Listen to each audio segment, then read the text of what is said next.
오늘 우리 교회 추수감사주일 아름다운 잔치에 참여해 주신 우리 모든 새가족분들 또 우리 성도님들 모두 환영합니다.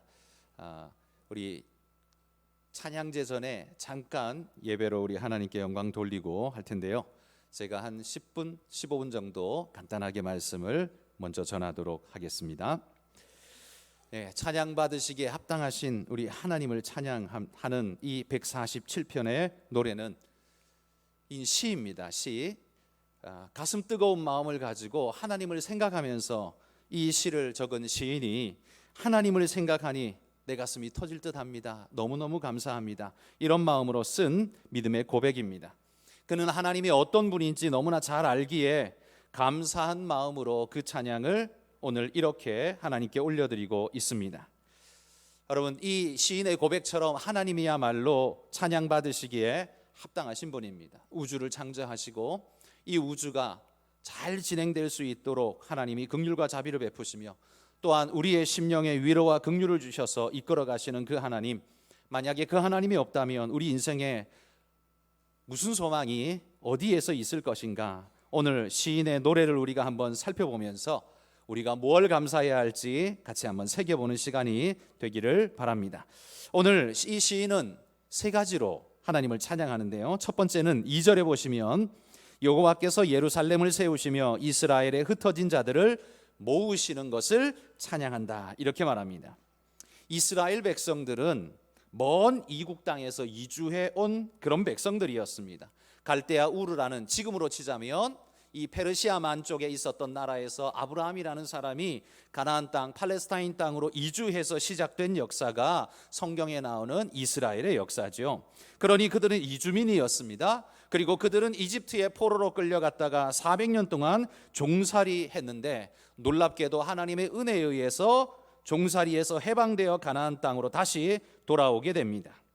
뿐만 아니라 이후에 그들이 하나님 앞에 범죄하고 죄가 극악하자 바벨론이라는 나라에 의해 멸망당해서 포로로 끌려갔다가 70년 만에 또다시 돌아오게 됩니다. 그러니까 이스라엘이라는 나라의 역사는요, 꿋꿋이 한자리에 계속 있었던 게 아니라 여기저기 끌려다니고 포로로 끌려가고 여러 모양의 힘겹고도 어려운 일들을 수도 없이 많이 겪은 존재들이었습니다. 한마디로 말해서 하나님이 불러 모아주시지 않으면 거기 그렇게 모여 있을 수 없는 존재들이었다는 거죠. 여러분, 우리나라도 사실 생각해보면 마찬가지 아닙니까? 구한말의 풍전등화와 같은 위기의 시대에 하나님께서 우리나라에 선교사를 보내주셔서 복음의 말씀을 듣게 하시고 나라의 모습이 참으로 그 당시 너무나 힘들고 어려웠지만 조용히 그들을 통해서 미래를 준비하며 복음의 말씀을 듣고 새로운 나라로 거듭나도록 만드셨습니다. 그래서 이 선교사들을 통해서 그들은 우리나라에 와서 세 가지 일을 했는데요. 교회만 세운 게 아니라 병원을 세우고 학교를 세워서 이 나라의 발전에 엄청난 지대한 역할을 했습니다.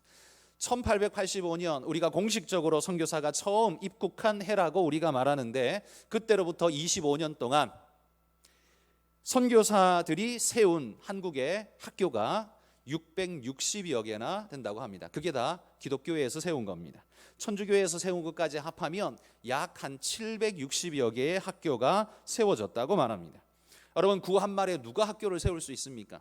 그 당시에 무슨 학문과 지식과 능력이 있어서 그걸 하겠습니까? 그런데 선교사들이 들어와서 교회와 함께 학교를 세워서 우리의 정신을 깨우고 배우게 하고 알게 하고 미래를 개척하는 일들을 차근차근히 해주었습니다. 뿐만 아니라 너무나 가난하고 힘겨웠던 그 시대에 병원을 수도 없이 많이 세워서 이 나라가 건강하게 세워질 수 있도록 차근차근 기초를 닦았던 것이 그것이 바로 선교사들 교회였었습니다. 그러니 여러분, 기업으로 따지면 자금을, 초기 자본을 100% 투자하여서 주주권을 가지고 있는 대단한 자처럼 교회는 뭐 주주는 아니지만 그리고 그런 권세를 누리지도 않지만 많은 것을 투자하여서 이 나라가 설 수 있도록 수도 없이 많은 노력을 경주했던 것이 교회의 역사였고 한국 교회의 역사였습니다. 비록 오늘 교회가 초라한 모습으로 어떨 때는 손가락질도 받고 미움도 받지만 그러나 여러분, 교회가 그렇게 하찮은 존재는 아닙니다. 대한민국 역사 속에 얼마나 어마어마한 일을 감당하고 있는가에 대해서 우리 성도들은 자긍심을 잃지 않았으면 좋겠습니다. 그리고 옛날에만 그런 게 아니라 지금도 여전히 NGO 사역, 그러니까 돕고 베푸는 구제의 사역, 모든 기관들, 대부분의 기관은 70% 이상의 기관들은 다 교회에서 세운 기관들이죠. 그만큼 눈에 보이지 않지만 이면에 깔려서 이 나라를 세우는 일들을 엄청나게 많은 일을 하고 있다는 겁니다. 오늘 시인이 노래하는 것처럼 여호와께서 예루살렘을 세우지 아니하셨다면, 하나님께서 이 대한민국을 세우지 아니하셨다면 우리에게 구한말에 그리고 6.25를 거쳐 우리에게 무슨 소망이 있었겠는가, 여러분 한번 돌아보시기를 바랍니다. 그러면서 우리는 하나님이 이 나라를 이렇게까지 세워주신 아름다운 은혜를 감사하며 주님께 찬양을 돌리는 그런 우리 모두가 되기를 소망합니다. 두 번째 말씀은 6절에 보면 이렇게 말합니다. 여호와께서 겸손한 자들은 붙드시고 악인들은 땅에 엎드러뜨리신다, 이렇게 말하죠. 겸손한 자를 보호하시고 악한 자를 징벌하시는 진리의 하나님이 살아계시기에 이 나라가 여러분 건강하게 설 수 있는 겁니다. 시인이 이렇게 노래하고 있습니다. 악인은 꺾으시고 겸손한 자에게는 은혜를 베푸시느니 그분이 있기에 예루살렘에 영광이 있습니다 라고 말합니다. 이 말씀은 오늘 우리 땅에도 마찬가지 아닙니까? 하나님이 이 땅에 진리를 말씀하시고 옳고 바름을 우리에게 주셨기에 오늘 우리 사회가 건강한 바른 길로 갈 수 있는 기준을 얻습니다 라는 겁니다. 여러분, 겸손하고 정직한 자를 붙드시는 하나님이 없다면 어떻게 될까요? 악인을 벌하시는 하나님이 계시지 않는다면 세상은 어떻게 될까요? 극도의 혼란과 무정부 상태가 초래될 뿐이고, 또한 그로 인해 힘없는 자들은 노약자, 임산부, 아이들 누구고 상관없이 내동댕이 쳐지고 유린당하는 끔찍한 지옥 같은 일들이 벌어질지 모릅니다. 여러분, 자유라는 것이 하나님을 잃어버리고 나면, 기준을 잃어버리고 나면, 질서를 잃어버리고 나면 자유가 뭐가 됩니까? 방종이 되고 그게 폭력이 되고 무기가 되는 겁니다. 우리를 붙잡으시는 하나님의 존재가 얼마나 소중한지를 우리는 깨달아야 합니다. 자신들이 잘나서 이 세상이 잘 돌아가고 있는 것이 아니라 하나님께서 긍휼과 자비를 베푸실 뿐만 아니라 우리에게 바른 가치, 바른 길을 제시해 주셔서 우리로 갈 길을 보여주신다는 사실이 이 땅을 건강하게 세우는 하나님의 놀라운 손길이라 우리는 그렇게 말할 것입니다. 그러므로 여기 6절에 말한 것처럼 여호와께서 겸손한 자들은 붙드시고 악인은 땅에 엎드러뜨리신다라는 말처럼, 여러분, 우리가 겸손하게 설 때에 하나님이 우리를 붙잡으시고 악한 길에 서지 않을 때에 하나님의 축복이 우리에게 있다는 사실을 믿고 늘 정직과 성실로 믿음의 길에 우뚝 서는 그런 하나님을 쫓는 믿음의 백성 되시기를 소망합니다. 마지막 세 번째는요, 11절에 보면 하나님을 경외하는 자에게는 구원과 긍휼을 베푸신다, 이렇게 말합니다. 감사하게도 하나님은 하나님을 바라는 모든 자에게 구원과 긍휼, 은혜를 베푸신다고 말합니다. 여러분, 우리가 바랄지라도 하나님이 은혜를 주실지 안 주실지 알 수 없다면 얼마나 두려울까요? 만약 내가 죽을 때까지 구원을 받을 수 있을지 없을지 모른다면 얼마나 두려울까요? 종교기관 입장에서는요, 세상이 그렇게 부르니까요, 교회 대신 그렇게 불러봅니다. 종교기관 입장에서는 구원을 받을지 말지 모른다고 말하는 게 사람들을 휘어잡는 데는 훨씬 더 용이합니다. 왜냐하면 아직 당신은 구원받지 못했으니 더 헌신해라, 더 열심히 해라, 더 뭘 해라 명할 수 있지 않겠습니까? 교회가 만약 돈에 미친 사기 집단이라면 구원은 죽을 때까지 알 수 없다, 이렇게 말해놓고 사람들을 속이고 괴롭히고 파괴하는 그런 짓도 서슴없이 저지를 수 있을지 모릅니다. 그러나 여러분, 성경은, 그리고 하나님은 결코 우리에게 그리하지 않으신다는 겁니다. 그리고 구원을 우리가 죽을 때까지 모르느냐? 아닙니다. 성경이 분명코 말하기를 예수 그리스도를 주로 고백하고 그분의 십자가 보혈이 우리 죄를 씻으심을 믿는 자에게는 하나님이 구원을 주신다고 말합니다. 그건 도덕성의 완성으로 얻는 구원이 아니라 하나님의 은혜를 수여받는, 우리에게는 답이 전혀 없기 때문에 수여받는 은혜입니다. 여러분, 가장 소중한 공기를 돈 주고 마셔야 한다면 얼마나 어렵겠습니까? 가능이나 하겠습니까? 이 공기를 한순간도 마시지 않으면 안 되는 이 공기를 돈 주고 사 마셔야 하고 그 값이 부르는 게 값이라면 살아남을 수 있는 자는 아마 극소수에 지나지 않을 겁니다.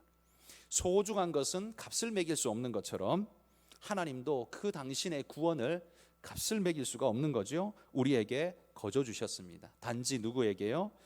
하나님의 은혜를 구하는 자에게, 예수 그리스도를 믿고 주님으로 고백하는 자에게 하나님이 주셨다라고 약속하고 있다는 겁니다.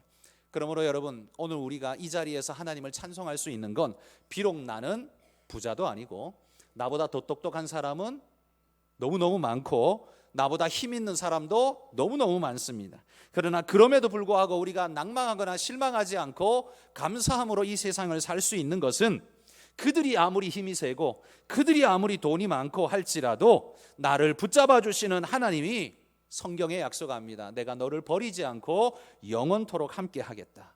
그러니 여러분, 우리가 힘들고 무너질 때에도 하나님이 나를 붙잡으신다는 걸 믿는 자는 삶을 포기하지 않는 것입니다. 천국이 약속되어 있는 자는 아무리 이 땅에 가난하고 힘겹게 살아도 포기하지 않는 겁니다.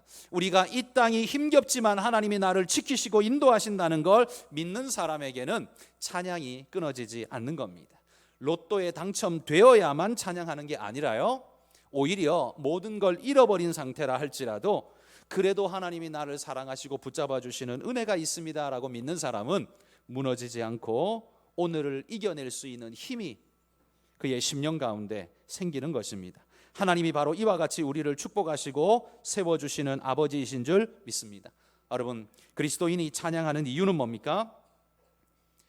다른 게 아닙니다. 이런 작고 보잘것없는 우리를 사랑하셔서 구원하시고 오늘도 인도해 주시고 이끌어 주시는 하나님의 그 사랑과 은혜를 찬양하는 겁니다. 이제 설교를 마치고 우리 찬양대가 하나님 앞에 귀한 찬양을 올려드릴 텐데, 여러분, 이 찬양 속에서 하나님의 은혜를 한번 느껴보시고 나도 이런 찬양을 하며 이 땅을 사는 믿음의 백성 되기를 원한다, 그런 마음 가지시면 주님 믿고 주님께 나와 함께 예배하는, 그래서 하늘의 소망을 붙잡는 그런 믿음의 일꾼들이 다 되시기를 주의 이름으로 축복합니다.